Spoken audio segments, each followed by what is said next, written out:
Assalamualaikum warahmatullahi wabarakatuh. Bagaimana kabarnya hari ini anak-anak? Semoga kalian sehat selalu ya.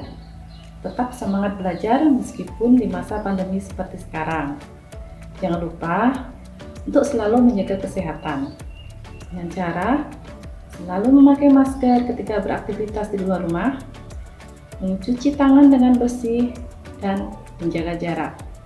Pada kesempatan hari ini, saya akan membahas materi biologi kelas 11 yaitu sistem ekskresi pada manusia. Dalam tubuh kita ada sesuatu yang kita masukkan, yaitu berupa makanan dan oksigen. Dan ada sesuatu yang kita keluarkan, yaitu berupa keringat dan urea. Nah, organ yang berperan dalam sistem ekskresi dalam tubuh kita yaitu hati, ginjal, paru-paru, dan kulit. Sistem ekskresi dalam tubuh kita ini yaitu bertanggung jawab untuk mengeluarkan zat-zat sisa metabolisme yang sudah tidak digunakan lagi oleh tubuh atau akan berbahaya jika disimpan di dalam tubuh kita. Untuk memahami materi ini, marilah kita simak slide PowerPoint berikut.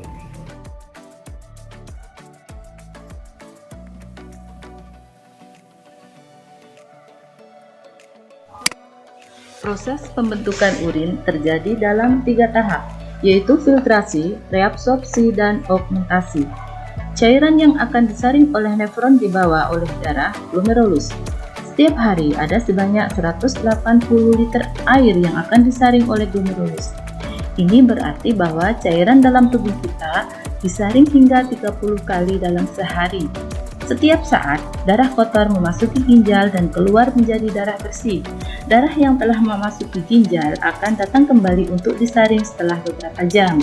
Kapiler glomerulus sayap mudah dilewati oleh air dan molekul larutan kecil. Tekanan darah di dalam ginjal tinggi sehingga air menuju ke glomerulus. Komposisi hasil filtrasi yang masuk ke glomerulus antara lain air, NaCl, ion bikarbonat, ion hidrogen, urea, glukosa, asam amino, dan sisa obat-obatan. Panah berwarna biru adalah aliran reabsorpsi, sedangkan yang berwarna hijau adalah sekresi. Pada tubulus proksimal terjadi reabsorpsi glukosa, asam amino, NaCl, air, ion bikarbonat, dan sekresi ion hidrogen dan sisa obat-obatan. Kemudian, aliran urin menurun mengikuti pembuluh darah sampai di lengkung Henle di mana terjadi reabsorpsi air dan NaCl.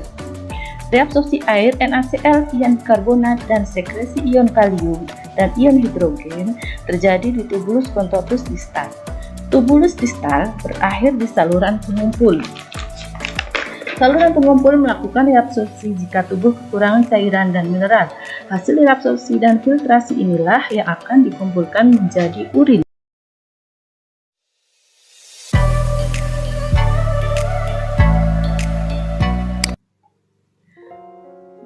Mekanisme kerja hati sebagai organ ekskresi adalah sebagai berikut. Hati adalah kelenjar terbesar dalam tubuh yang terletak dalam rongga perut, sebelah kanan tepatnya di bawah diafragma. Hati juga termasuk organ ekskresi karena hati berperan dalam membuang riat racun. Hati juga mengeluarkan zat warna empedu yang berwarna kuning kehijauan. Pigmen empedu terdiri atas biliverdin dan bilirubin. Bilirubin dihasilkan dari pemecahan hemoglobin yang terdapat dalam sel darah merah. Sel darah merah hanya memiliki rentang waktu hidup antara 100 sampai 120 hari. Karena sel darah merah tidak memiliki inti sel. Karena tidak memiliki inti sel, sel darah merah tidak dapat membentuk komponen baru untuk menggantikan komponen sel yang rusak. Globin dipecah menjadi asam amino untuk digunakan dalam pembentukan protein lain, sedangkan hemin diubah menjadi zat warna hijau yang disebut biliverdin. Biliverdin kemudian diubah menjadi bilirubin yang merupakan zat warna kuning orange. Bilirubin selanjutnya dikeluarkan bersama getah empedu. Getah empedu dikeluarkan ke usus 12 jari kemudian menuju usus besar. Di dalam usus besar, bilirubin diubah menjadi urobilinogen.